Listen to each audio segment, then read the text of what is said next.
And we are live. I'm John O'Loughlin. Welcome to McDuff Lives, and a very special broadcast this morning featuring author and journalist and very astute journalist at that, Mr. David Martin. David has asked that we keep this down to 30 minutes because of, as we all do, we all get some health issues, and so we're going to, you know, keep it kind of short and. For that reason, we'll just be sharing the audio from David Martin. But with all that aside, I am very happy to welcome to McDuff Lives Mr. David Martin. Good morning, sir. Good morning. Good morning. All right. And we do have just an audio connection, but I think everyone can hear us. But in the comments, if anyone has any comments on the audio, please let me know as we get started. David, would you please just introduce yourself a little bit? I'm really particularly interested, as you know, in this amazing work you've done on the assassination of James Forrestal. So a little bit about why you? How is it that you are the person that does all of this amazing research and puts it together? Yeah, well, I found out if you want to do journalism, you have to do it yourself, unfortunately. Okay. But don't call me a journalist, please. That's kind of a pejorative in this country these days, I think. Yeah, I have a PhD in economics and taught economics for a while in college, and then I went off to work for the government of Puerto Rico in San Juan, the Economic Development Administration. And after 4 years down there, I got an opportunity to move up to the governor's Washington office, mainly for the benefit of the family. I got 3 kids. And I was working in the Puerto Rico Federal Affairs Office, and I had been there for about several years anyway. And in 1993, and in fact, I'm a lifelong Democrat. I voted for Bill Clinton, mainly voted against George H.W. Bush, but Clinton was sort of an unknown quantity. And I had gone to college with Vince Foster. He was 2 years behind me. He was a sophomore when I graduated. I matched up with him in intramural basketball because we were both about 6'4". And I didn't realize until I was just looking at our yearbook that he was in the Young Democrats Club that I was the secretary of my senior year. But I can't recall if we ever had a meeting as a group. There was a picture of the officers in the yearbook. But anyway, then I got interested in that. And following the Foster case, I wrote quite a bit about that. I was very skeptical from the beginning. But I kept seeing repeated that he was the highest ranking government official to commit suicide since James Forrestal. So, hey, wait a minute. Foster didn't commit suicide. That's pretty clear. And I've since written a sequel, another book, The Murder of Vince Foster, America's Would-Be Dreyfus Affair. But before that, I wrote the Forrestal book. So I began to look into Forrestal. And I frequented a local used bookstore, and I ran across the biography of Walter Winchell. And I remember telling the salesperson, this book could be dangerous in my hands, and it was, because I discovered there that the bête noire, the arch enemy of the fighters, hated his guts, led by Walter Winchell himself. He was a so-called conservative version of Drew Pearson, the liberal nationally syndicated columnist who also hated Forrestal. And it was all on account of his opposition to the creation of the state of Israel. Hey, here's something. We know that these people assassinate their opponents. They have a record of it, It was,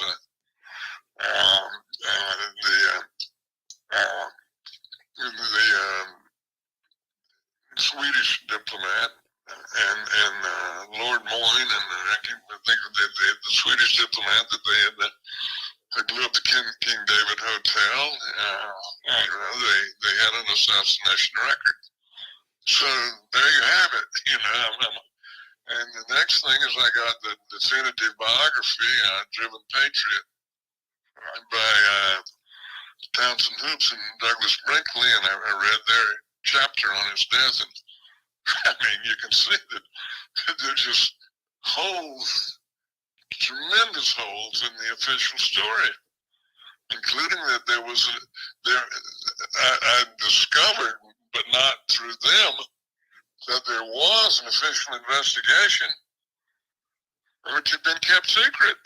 What the heck? It's like the Warren report had never been released.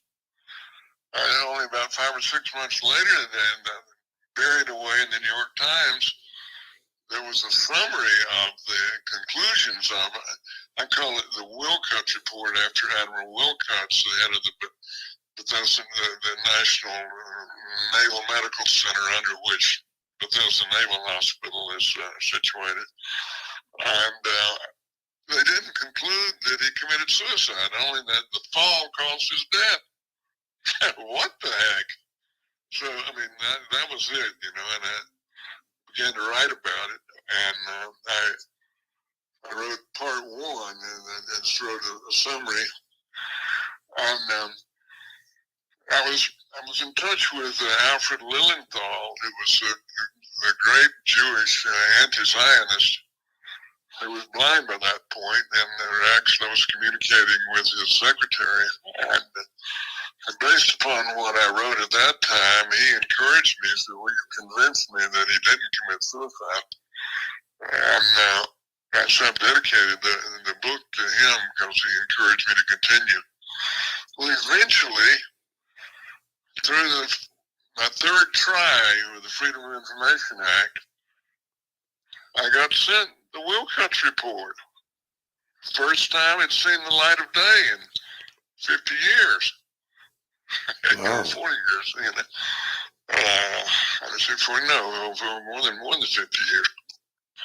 And what do you know? There was, I can see why they didn't release it. Because, if you read it critically, it simply doesn't support the suicide thesis. One of the biggest thing was actually, I didn't immediately, I wrote part two of Who Killed James Forrestal. And in part two, I hadn't taken the next step to look at this. It's kind of like the Foster case, there's no suicide notes. With the Foster case, they use this crazy torn up note that it's pretty clear that he didn't write it, and if he did, it's not a suicide note. Well, in the case of Forrestal, they used a morbid poem from Sophocles and a book supposedly he had got access to, that suggests that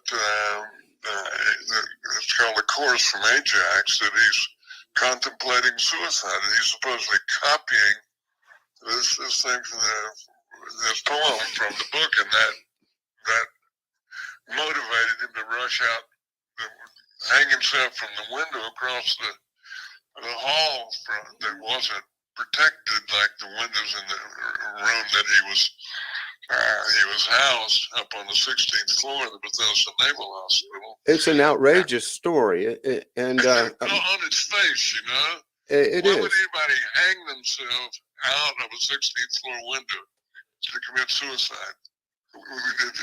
Was he so addled in the mind that he didn't realize that just diving out the window would do the job quite well? Yeah. Well, we have now this phrase "Arkancided," which was popular, but you know something about the Vince Foster story.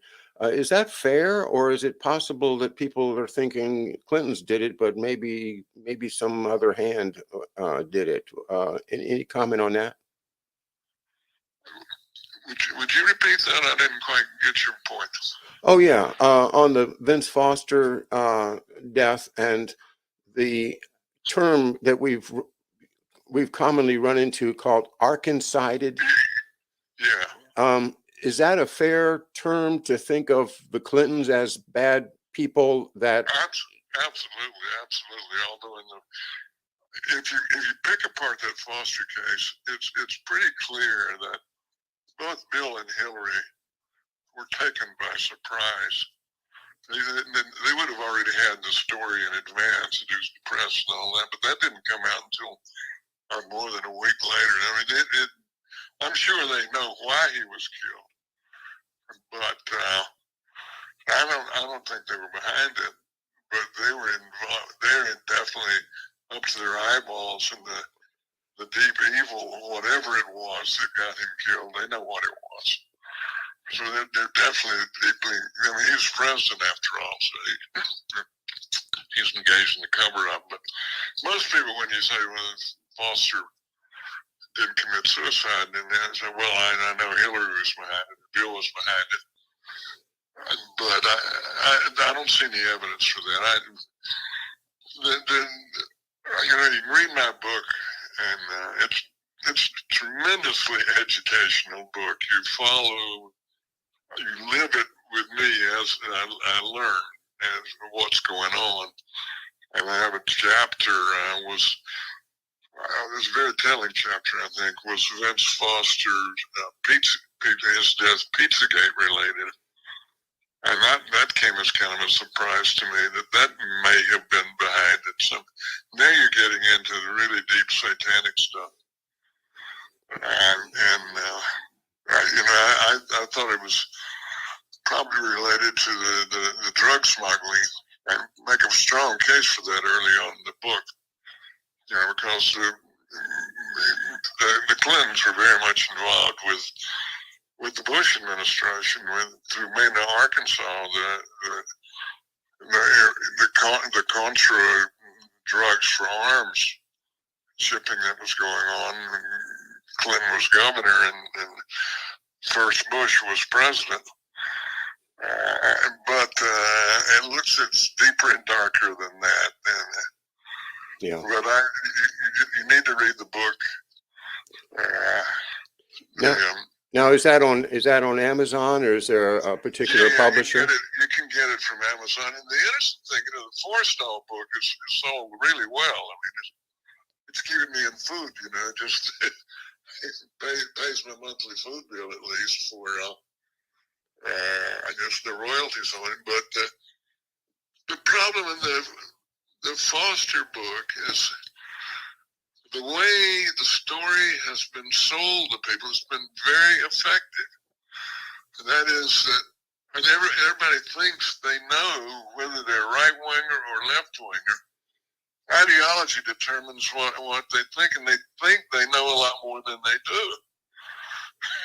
They think, well, this is the way it's been. Kenneth Starr is sold as was now, he's died, as a super right winger out to get the Clintons. And if he determined that it was a suicide, well, that's all you need to know.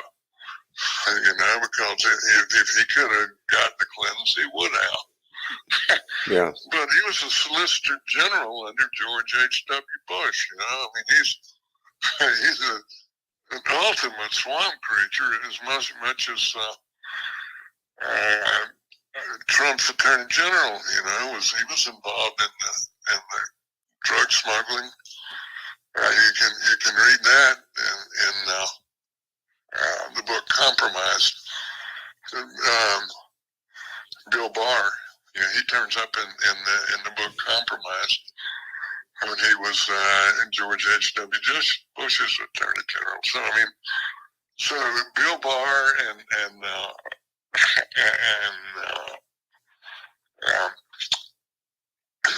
I'm having a little trouble talking now. Yeah.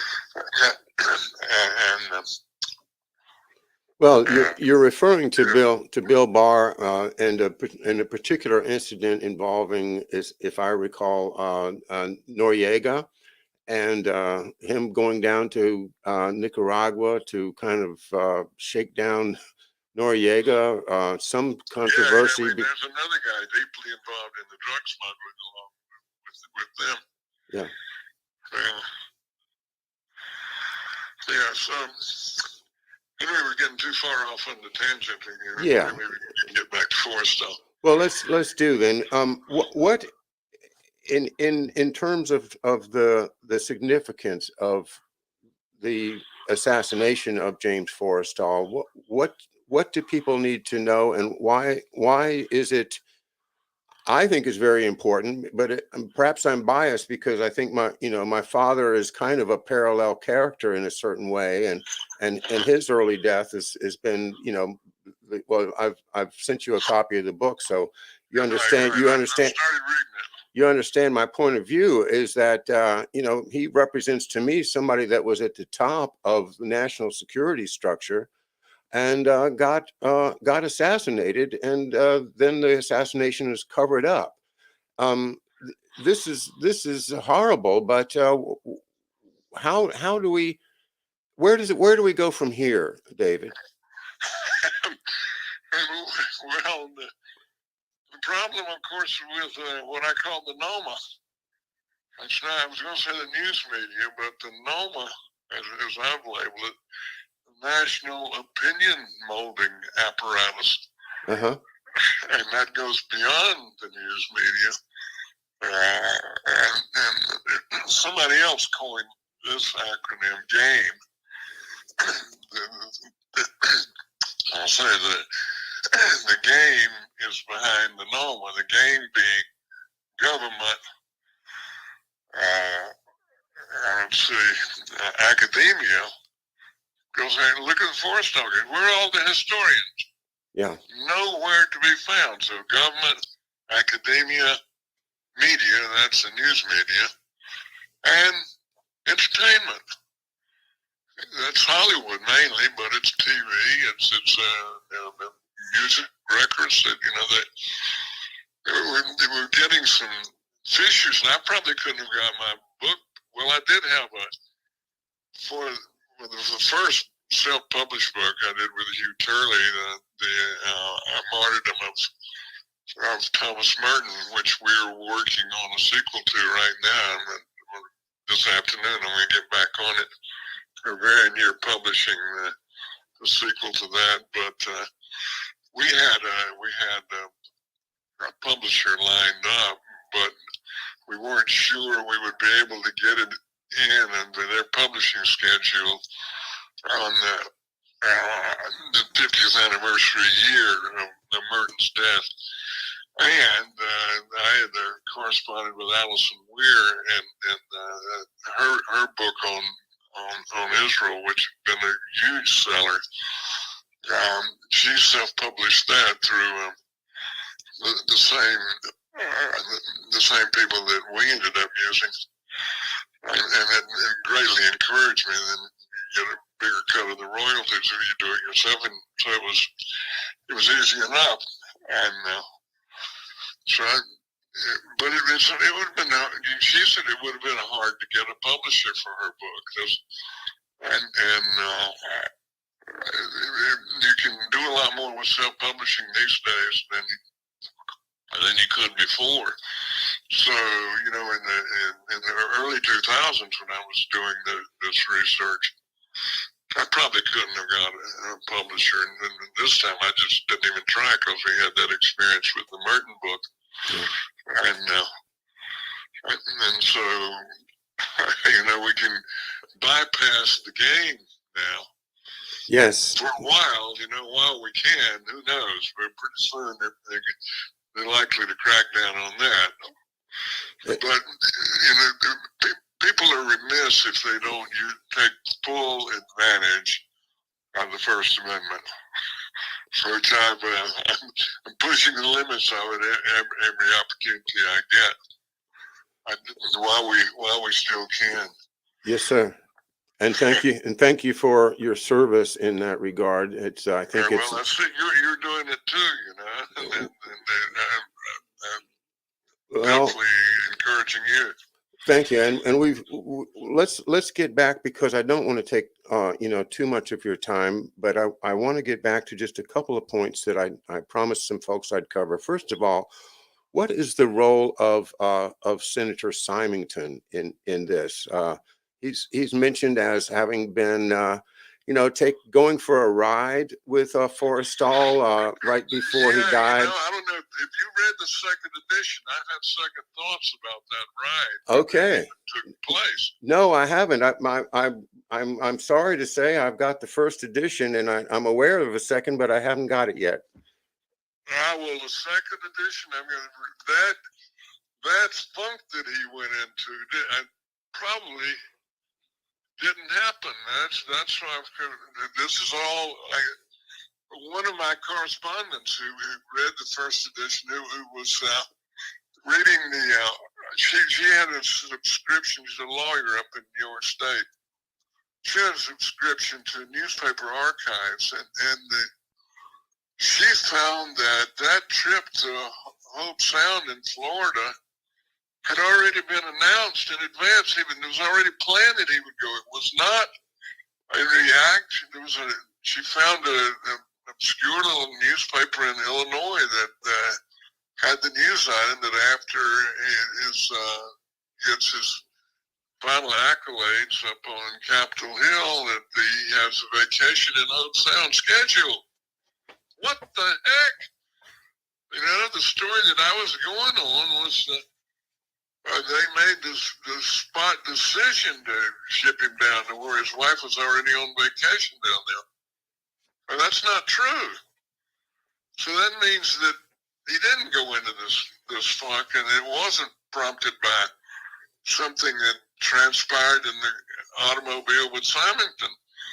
And more than likely, I think what happened, and this is what I've got in the second edition, he rode back to the Pentagon in the same car that he went with.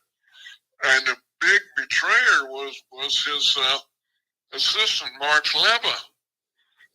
And Leva's lying through his teeth about what happened. And I took Leva, as I was saying, in the new forward to the second edition, that I made the same mistake that Forrestal did. I trusted Leva too much. Mm. None of this happened. What about Symington? It was already pre-planned, but what might have happened, and I've speculated, as they came back, that they stopped off for drinks somewhere, and there was something in that drink that produced any sort of bizarre behavior on the part of Forrestal. But the first thing that he said to his host at Hope Sound, who was a member of Skull and Bones, by the way. I can't think of names when I get on the phone with that 79-year-old brain, but anyway, they're out to get me, and they were. Definitely, they were out to get him. Did he say Skull and Bones was out to get him, or a certain person who you happen to know is Skull and Bones? He didn't say who they were, but there were the people that were tapping his phone and were surveilling him, and he knew it. Yeah. I reported it, and they were his killers. And there's no doubt in my mind that they were the Zionists. I mean, they have a record of it after all, and they had. And the big reason is the opposite. People say, well, look, he was already out of the government at that point. Why kill him? Well, one, it sends a message to everybody else. And sometimes I think that they don't really have a problem with my book, because it helps send the message, what will happen to you if you stand up to us. So, yeah.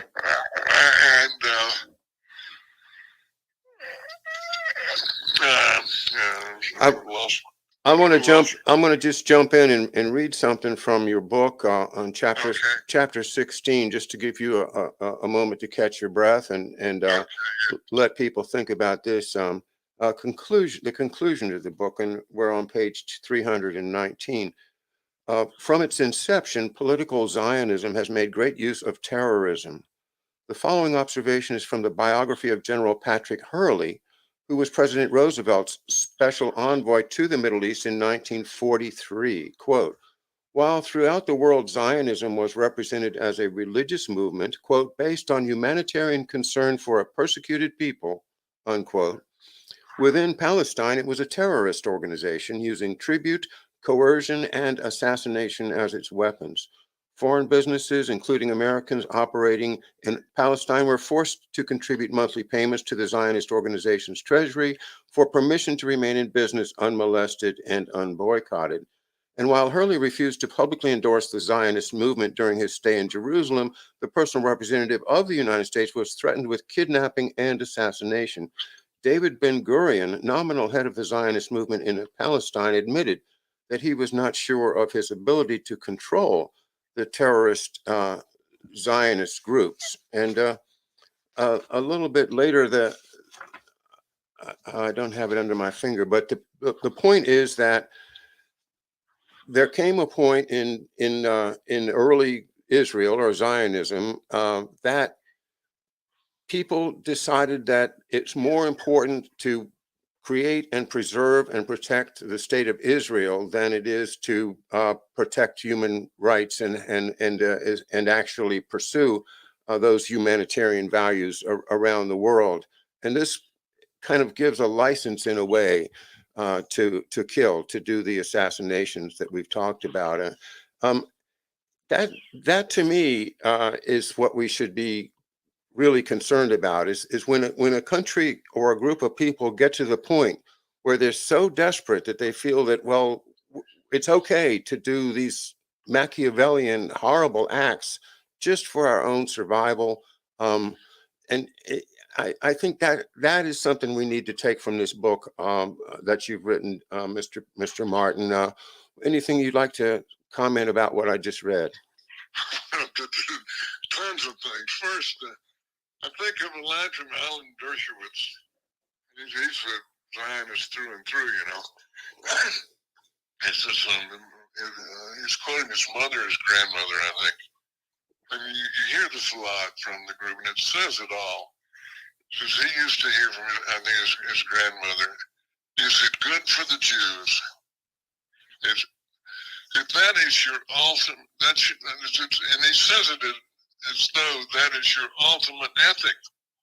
Nothing else really matters.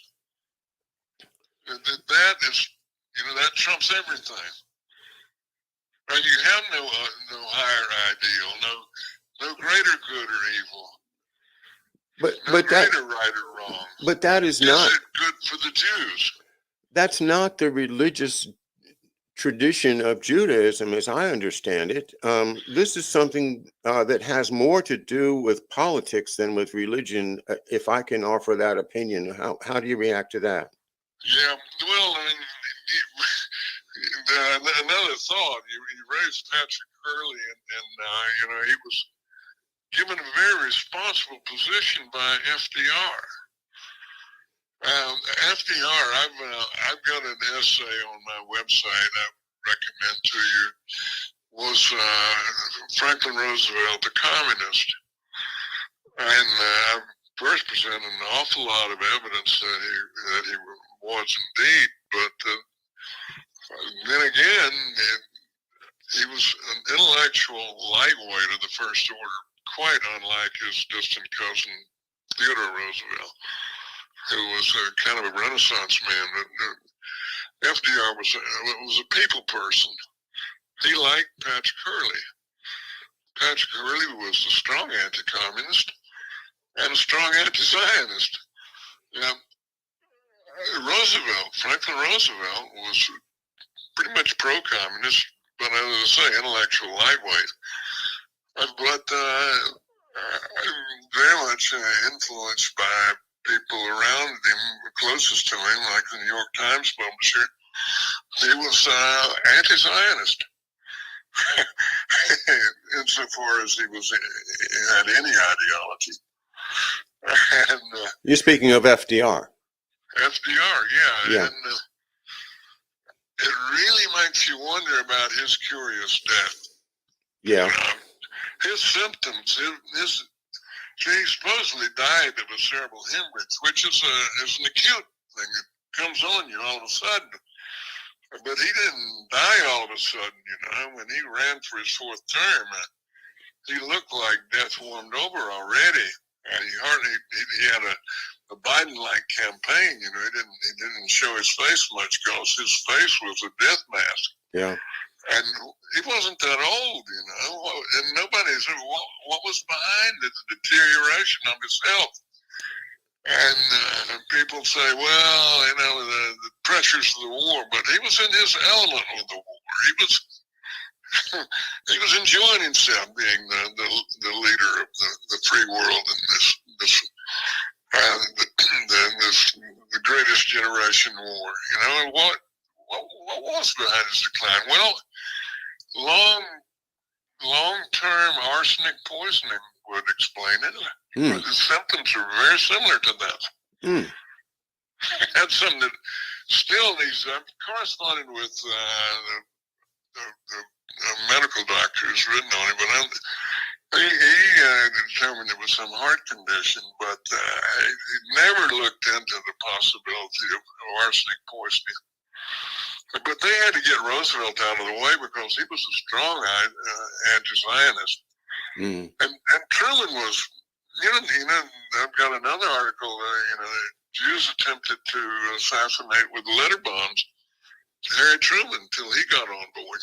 I didn't know that. In 1947, they sent a letter bomb. Yeah, the only Truman biographer who makes mention of that is his daughter Margaret in her book. Oh. Yeah, look it up on my website. Yeah, which I'm putting because the news article that came out about it, I found it in an obscure Washington State news item. That the only place I could find that published it, and I had to. It was taken down from newspaper archives, and I had to communicate with the Tri-Cities newspaper to get a copy of it and to refresh the link. Richmond, Kennewick, Pasco, Washington newspaper. And their headline was Jews attempted to assassinate President Truman. Yeah, so and it just disappeared from newspapers.com. Yeah. Right. Because originally I had that link, and then I found that the link had gone dead, and so I communicated with the librarian in Tri-Cities, Washington, and she sent me their an electronic version of their newspaper article, and so you'll find it with a URL, which is my own website's URL rather than the newspaper archive URL. Yeah, and that item appeared. There was another article. They had lost. I've got a chapter even in the first edition of Forrestal that they attempted to use the letter bombs to kill Ernest Bevin, the foreign secretary of England, and there was an article about that in the London Times, and it stayed up on the London Times website for no more than 2 weeks, and it was taken down. And it was not written by a Times writer. It was written by a Telegraph of London writer, which is a conservative newspaper. But then it was taken down. So the average Englishman doesn't know that. And there was a much.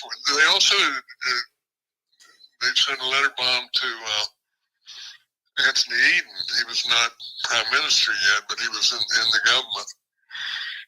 I mean, this shows that these people are serious assassinators.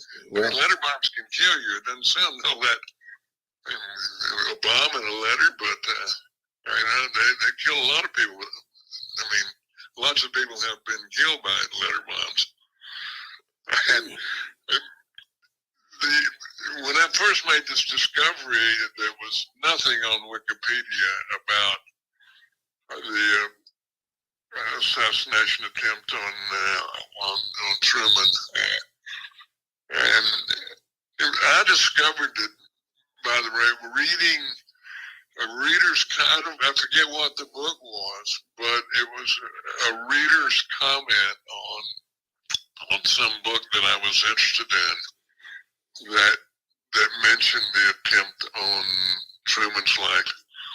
And so I began to look into it and wrote sort of the definitive article. Jews attempted to assassinate Truman in 1947. Yeah, you can find it on my website. Yes, and you have a couple of websites. So let's clarify for people how to find your information. First of all, you have one called DC Dave. And that's the traditional one, and that started out. Let me give you a background on that real quick. Sure. There's a guy, and he's probably dead now. I can't track him down. It revived the underground Vietnam War era newspaper of Atlanta called The Great Speckled Bird. I don't know if you ever heard of it. I did. Okay, well, he had sort of revived it as an online version, and we were on the same news group, and I noticed I put up political poetry and some other observations. He says, "Why don't I create a column for you? And you can have two things. You can have a poetry column and a prose column." And so he did it for me, And so all I would do is I would send him through email just my latest offering, and he kept it up for me. Then he got gravely ill, and I found out a couple of times I sent him articles and nothing happened, and I think he needed a heart and lung transplant or something like that. And anyway, my tech savvy son sort of rescued it, and what was already up, and I keep that up, the dcdave.com. In fact, I was killing that name, DC Dave. It's my middle name. My full name is Gary David Martin. And I called a guy in Cleveland, 3W Jazz McKay. I'd heard that during the campaign and off the midterm election of '94, he had President Clinton there to interview him, and I read that he was rude to Clinton.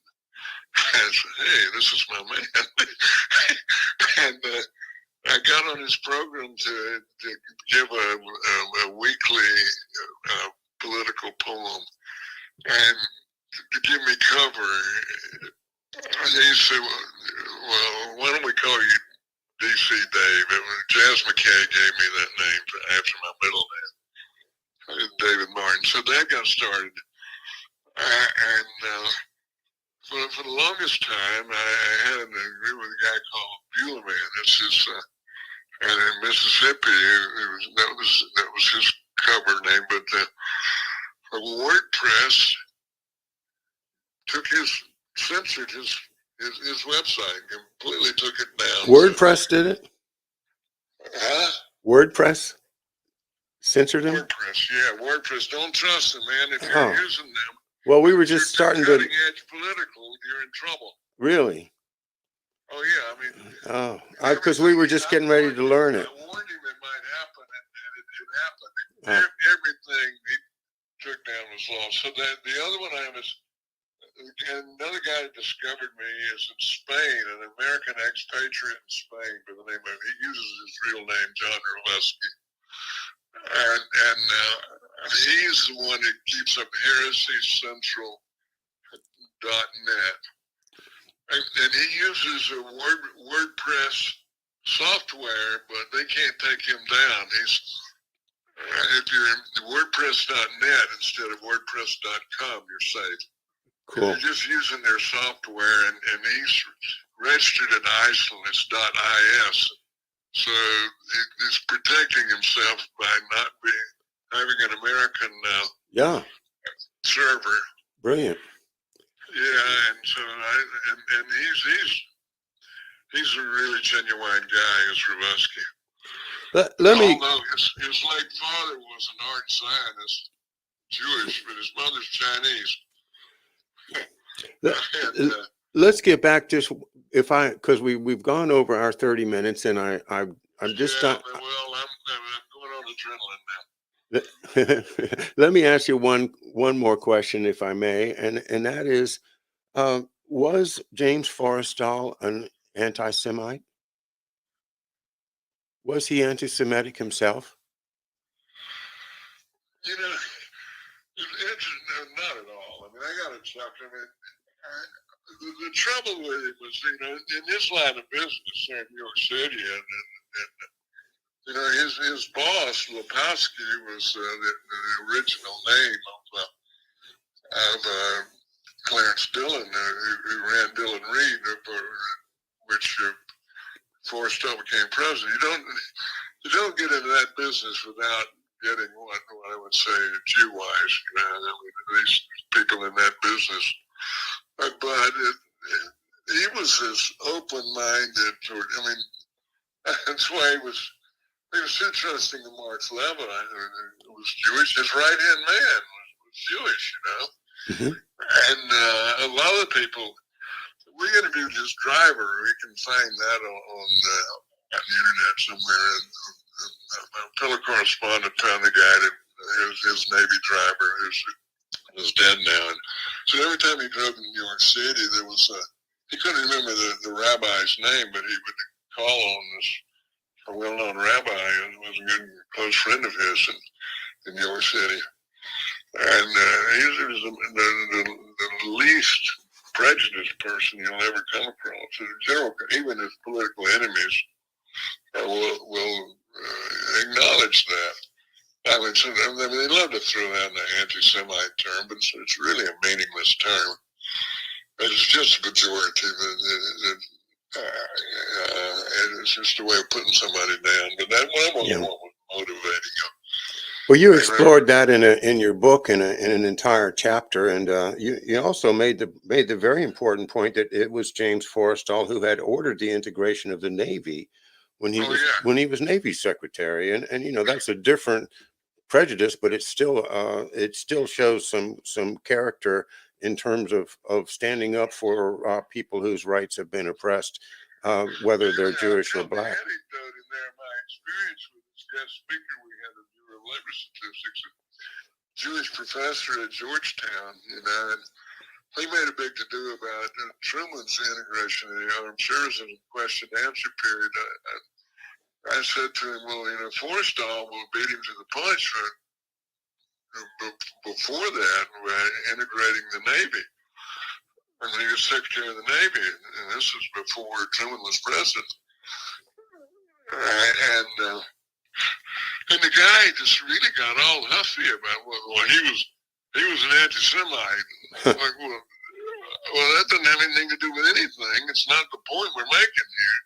But he showed where he was coming from more than anything else. It's like they say that an anti-Semite these days is somebody that the Jews hate, not somebody that hates Jews. And one last point, I want to make this point. People ask, well, he's no longer in the government. I got off the track before I made the point. Yeah. So why did they kill him? One is to send a message, but two, he was independently wealthy by this time, and his first love was journalism. He had been in the summers. He had worked as a journalist with several small newspapers in upstate New York, and he had been the editor of the student newspaper at Princeton. And he was interested in starting or buying his own weekly news magazine. I mean, he would have been in the heart of the Noma there. Mm-hmm. And this could not be countenanced. This would have been a real danger to the powers that be. He would have been, and that's something in the second edition the Rupert Murdoch or the William Randolph Hearst of England was Lord Northcliffe, and then they've got a new chapter called the other British Forrestal. So not just Ernest Bevan, and they failed with Ernest Bevan, but apparently Lord Northcliffe was assassinated. They say it was a natural death, but it looks very unnatural. Mm-hmm. Along with Lawrence of Arabia, T.D. Lawrence. So, and the book to read on that, it's just, I don't know if you can get it in this country. I ordered it from the publisher in England, and the editor and the writer, Mark J.T. Griffin, Who Killed Lawrence of Arabia, and I got to write, that's next on my schedule, to write a review of that book. I mean, there's absolutely absolute zero doubt that Lawrence of Arabia was assassinated. It's just a matter of who did it. But, I mean, the name kind of tells you. Lawrence of Arabia? Well, I thought Omar Sharif did a great job in that movie. Omar Sharif, oh yeah. I just. But the new movie has been completely suppressed. Is Lawrence After Arabia by Mark J.T. Griffin. Now he's written a book that accompanies the movie, but the movie failed to get a distributor, even though it got lots of awards. And it leaves no doubt, but the book even nails it down much further than the movie does. Because you think maybe he's taken some poetic license in the movie, but it's just that with a movie you can't be as precise and get as much information out. You think, well, maybe he's just making this up. No, he's not making it up. There was the key evidence, key pieces of evidence, the motorcycle accident. There was paint from a black car on a couple of places on the motorcycle. I mean, that's just, hard and fast evidence right there. And it's supposed he collided with the back end of a couple of bicyclists. I thought, and the way it had been presented was he just came over in the knoll of a hill and the bicycles were there. But no, he was going downhill already and he could see them several hundred yards in advance. There's no way he's going to just plow into the back end. He could see them a long ways in advance. He was an experienced motorcycle rider. So, I mean, and there was a key witness who later, would you believe it, committed suicide. Well, I promise you I'm not going to commit suicide. And if anybody ever says I did, they're lying, okay? Well, now we're getting into another one. D.C. Madam, she said the same thing. Uh-oh. Well, okay. The Assassination of James Forrestal, it's an excellent read, and it's the thing is that it's scholarship, folks. This is not just somebody writing a bunch of ideas down. This is the thorough index, thoroughly researched, and the product of dedication. It's obvious.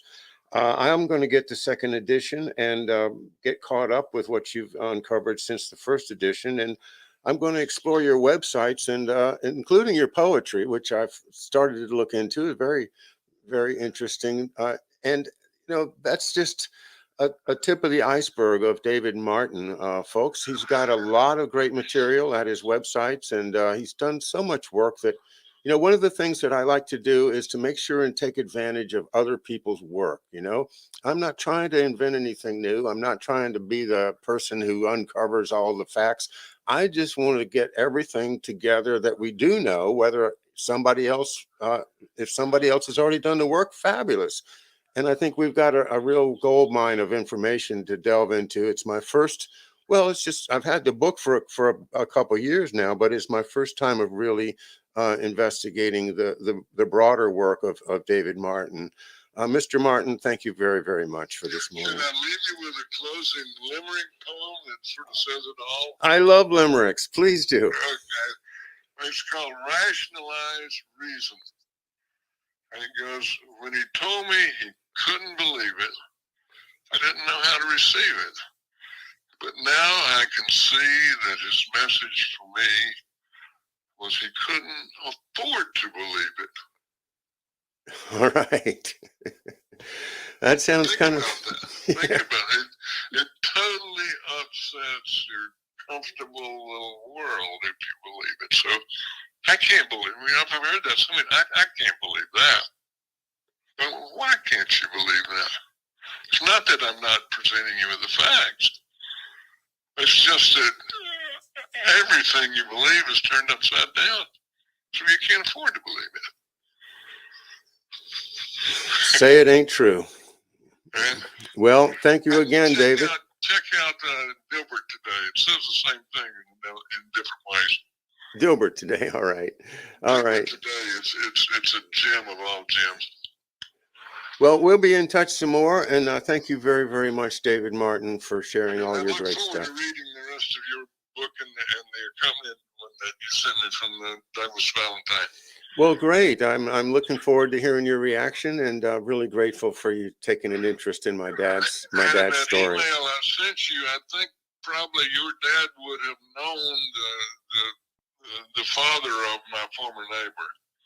I saw that email, and I'm going to ask you offline for the name so I can search and see if I can make any connections. Because yeah, well, I'm going to have to.